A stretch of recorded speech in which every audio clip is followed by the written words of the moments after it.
BKD NTT dimanapun berada. Kali ini tim BKD NTT berkesempatan mengunjungi Pura Oebananta yang terletak di Kelurahan Fatubesi, Kota Kupang. Penasaran kira-kira bagaimana sejarah berdirinya Pura Oebananta di Kota Kupang? Yuk simak bersama.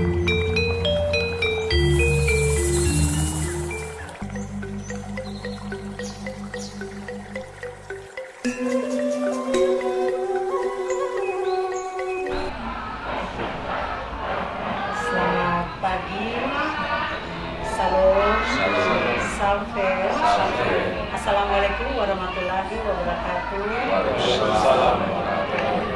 Om Swastiastu, Namo Buddhaya, salam kebajikan. Perkenalkan, saya Henderina S. Escobar, SPMSI, Kepala Badan Kepegawaian Daerah Provinsi Nusa Tenggara Timur beserta aparatur sipil negara dari Badan Kepegawaian Daerah Provinsi Nusa Tenggara Timur.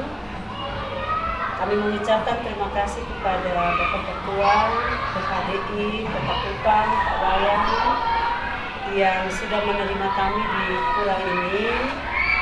Hari ini kami datang ke sini dengan tujuan kami ingin bersilaturahmi dan kami ingin mendapat gambaran bagaimana umat Hindu di Kota Kupang, khususnya dalam rangka perayaan Nyepi nanti, kegiatan apa saja yang dilakukan. Dan hari ini kami datang dan diterima dengan baik. Itu artinya penilaian toleransi di Provinsi Nusa Tenggara Timur mendapat predikat paling tinggi secara Indonesia terbukti. Dan itu kami mengucapkan terima kasih. Dan sebentar dalam dialog akan dipandu oleh teman saya. Dan saya yakin diskusi hari ini akan menarik sehingga kami bisa melihat secara dekat apa yang dilakukan oleh umat Hindu setiap saat di tempat ini. Selamat pagi. Yang terhormat Kepala Badan Kepegawaian Daerah Provinsi Nusa Tenggara Timur, Ibu Henderina S. Laiskodat SPMSI, yang kami hormati dan kami kasihi Ketua PDHI Kota Kupang, Bapak Wayan Wira, yang kami kasihi Wakil Ketua PDHI Kota Kupang, Bapak Wayan Sumartika. Kami ucapkan terima kasih sudah boleh menerima kunjungan kami dari Badan Kepegawaian Daerah Provinsi Nusa Tenggara Timur ke Pura Oebananta. Pada kesempatan ini kami teman-teman dari BKD Provinsi NTT dan juga mungkin sahabat-sahabat BKD yang sedang berada di kantor dan dimanapun saja berada ingin mengetahui sedikit cerita atau sejarah dari rumah ibadat atau Pura Oebananta ini. Mungkin kepada Bapak Ketua bisa diceritakan sedikit, silakan. Om Swastiastu. Om Swastiastu. Salam. Salam. Salve. Salve. Assalamualaikum warahmatullahi wabarakatuh. Waalaikumsalam Salam warahmatullahi kebajikan. wabarakatuh. Kami selaku Wakil Ketua Parisada Hindu Dharma Indonesia Kota Kupang sebagai Majelis Tinggi Umat Hindu, dulu Parisada Hindu Dharma Indonesia belum ada. Yang ada adalah lembaga adat yang namanya Banjar. Banjar adalah suatu paguyuban secara kelompok suku agama. Jadi dulu kami disebut Banjar Suka Duka. Suka urus kawinnya, duka urus kematian. 3 tahun terakhir kami sebagai Ketua Banjar, nama Banjar terakhir adalah Banjar Dharma Agung Kupang.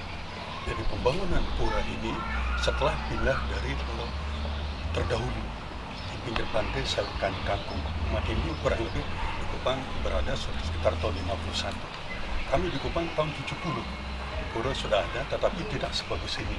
Nanti data detail dalam sejarah pembentukan pura kami akan memberikan kesempatan kepada yang terhormat Pak Ketua Kurator nanti, baik tentang sejarah berdirinya Banjar maupun sejarah berdirinya Pura Oebananta yang kami sucikan ini. Om Swastiastu. Om Swastiastu. Salam. Salam. Sampai. Assalamualaikum warahmatullahi wabarakatuh. Waalaikumsalam Sejahtera untuk kita semua. Segianya Pura Oebananta ini pada tahun 50-an itu berdiri di dulu ada namanya kolam kangkung di mata air sebelah masuk asrama tentara dulu. Nah, berdiri itu dia berupa bentuk tempat sembahyang yang namanya Padma Sana. Berupa turus lumbung itu terbuat dari kayu. Seiring waktu berjalan karena tempatnya berada di pinggir pantai, tergeruslah oleh pasang surutnya gelombang. Maka diperlukan oleh penglingsir atau penua kita pendekatan kepada pemerintah waktu itu masih Kabupaten Kupang. Dipindahkanlah ke tempat ini pada tahun 1960. Jadi 1960 berdirilah oleh penua-penua kita seperti yang ini, bukan yang ini tapi namanya Pelinggi. Tempat suci itu berupa 2 pelinggi saja. Setelah itu seiring waktu berjalan umat Hindu semakin banyak, maka diadakanlah renovasi yang kebetulan tahun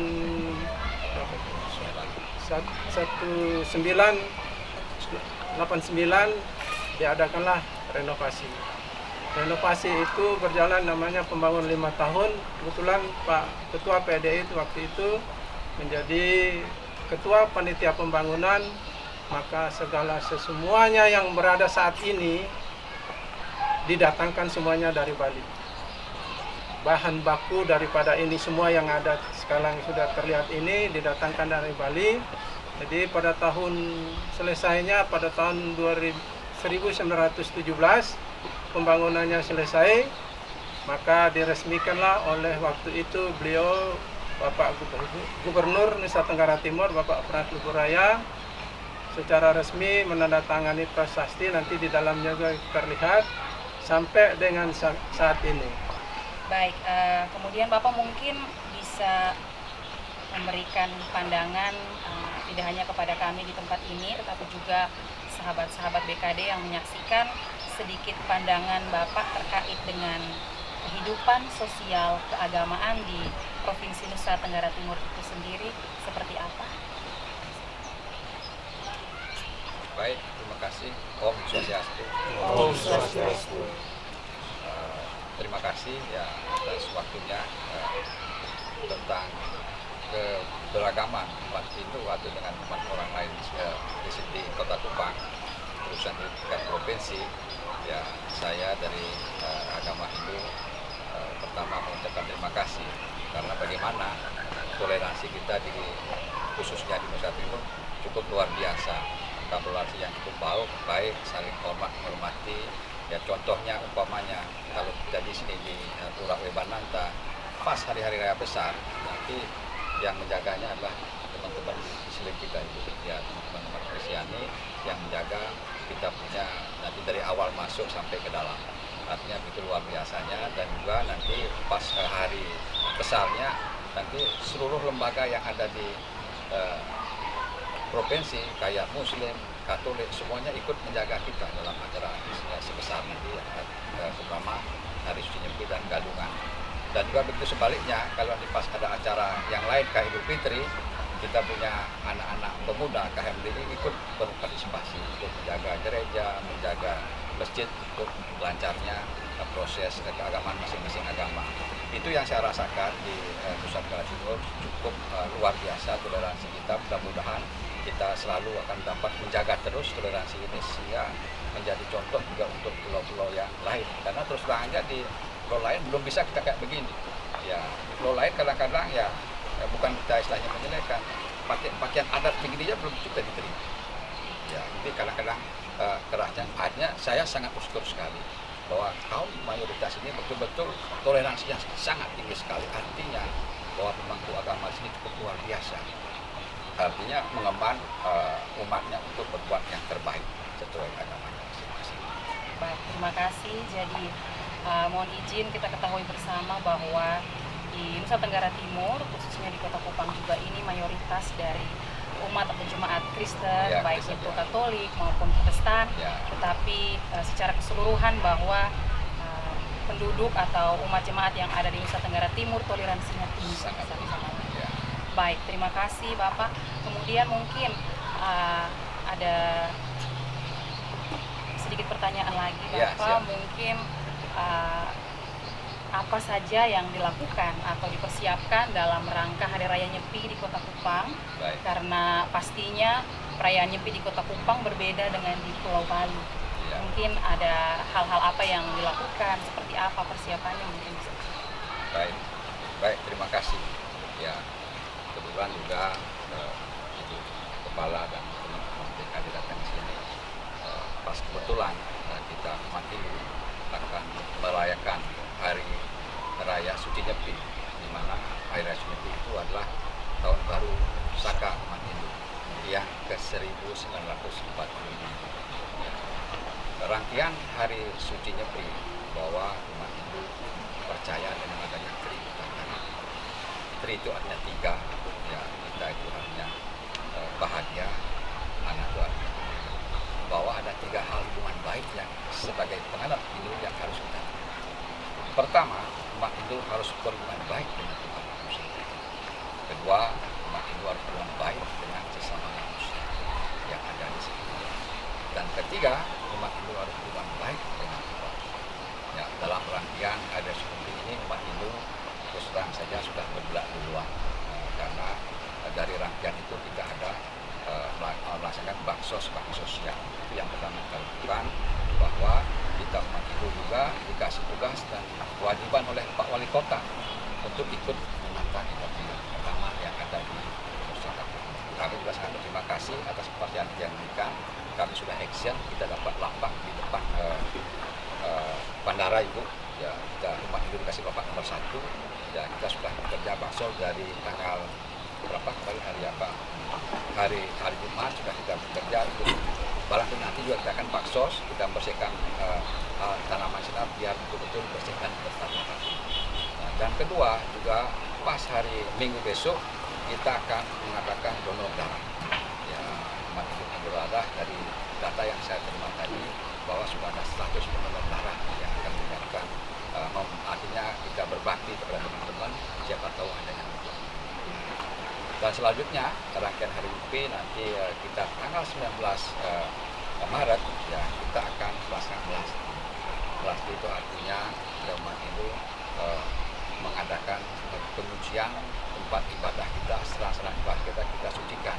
Karena bagi kita laut adalah sumber kesucian, itu akan dilaksanakan tanggal 19 dan tepatnya di sini di Pura Weban nanti, dan kita akan mencari air suci ke dalam laut dengan mengorbankan sesuatu yang dianggap orang Hindu sudah kita artinya meminta air suci, kita harus mengorbankan sesuatu untuk alam.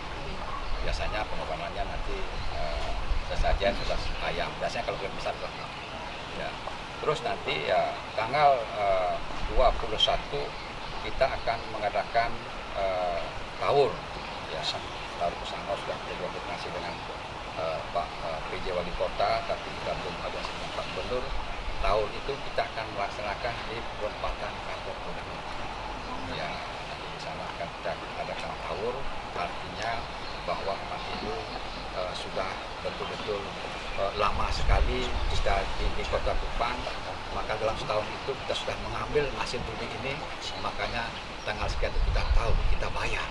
Ya, kita bayar tahun itu dengan konsep orang Hindu.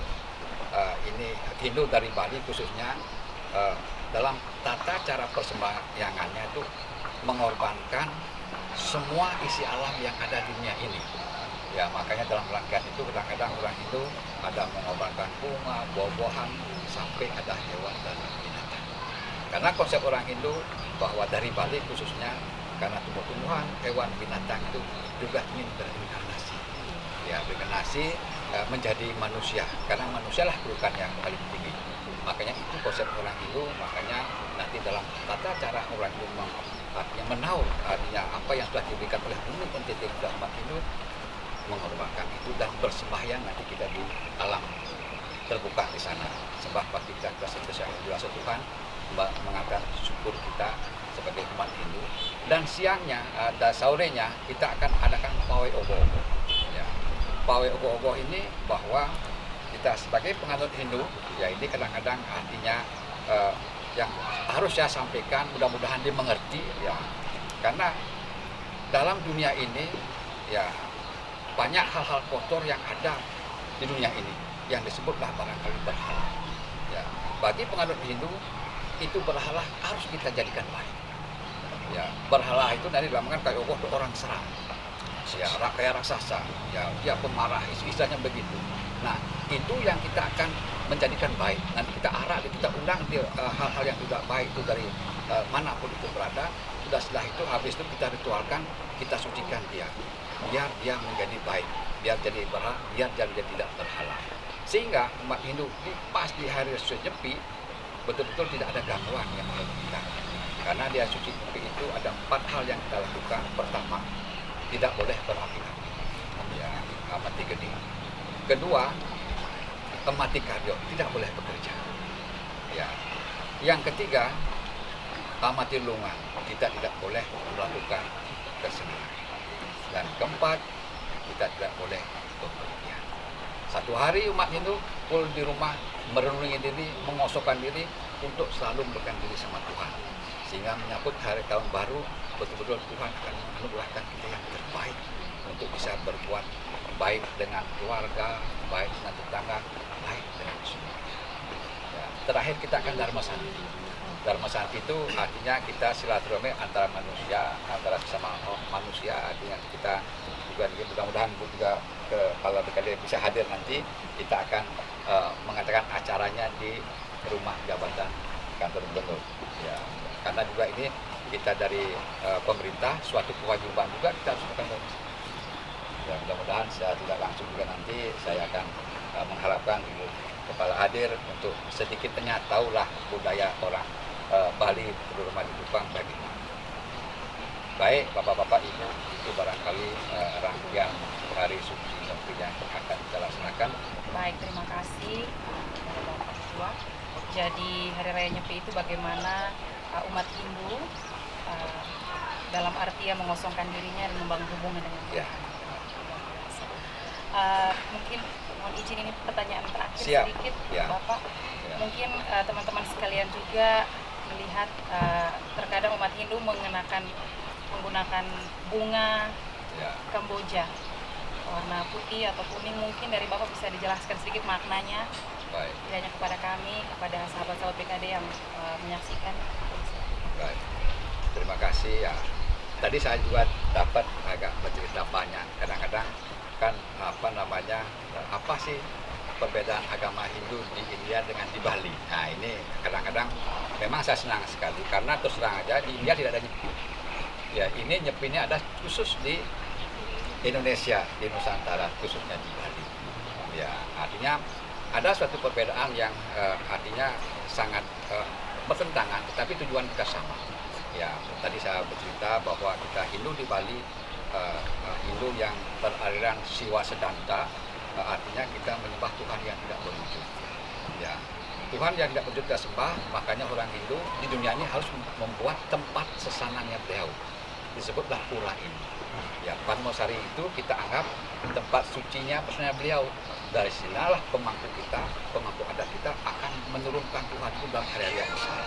Dengan kepercayaan bahwa umat Hindu memohon air suci kakinya beliau. Ya, sehingga dengan air sucinya beliau kita akan berharap bisa akan melebur hal-hal yang tidak baik dalam diri kita. Ya, karena hidup kita ini membawa 6 musuh katanya. Ya, yang kita harus hapus dan kalau kita lama tidak ada itu. Nah, itu konsepnya. Sehingga dalam tata cara persembahan itu harus pakai bunga. Ya, karena bunga itu adalah lambang cinta kasih. Ya, makanya dari itu umat Hindu memakai bunga yang biasanya yang pertama dipersembahkan adalah bunga putih, karena putih itu adalah suci. Ya, putih itu adalah Tuhan itu sendiri. Ya, kenapa pakai bunga Kamboja? Nah, ini juga pertanyaan yang cukup bagus. Nah, ini kan konsep agama Hindu. Bahwa agama Hindu percaya sekali bahwa Kamboja itu bunga Kamboja yang mempunyai kualitas paling tinggi harumnya.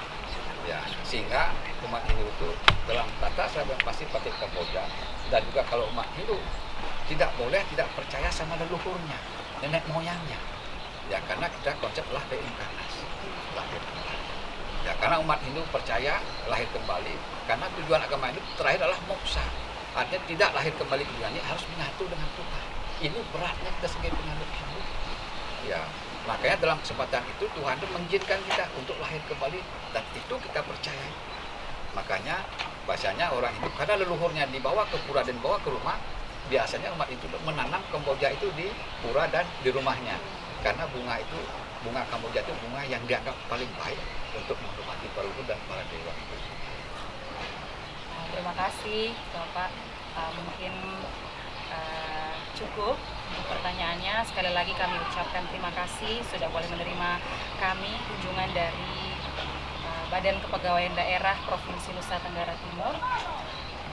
Kami ASN Badan Kepegawaian Daerah Provinsi Nusa Tenggara Timur mengucapkan Selamat Hari Suci Nyepi Tahun Baru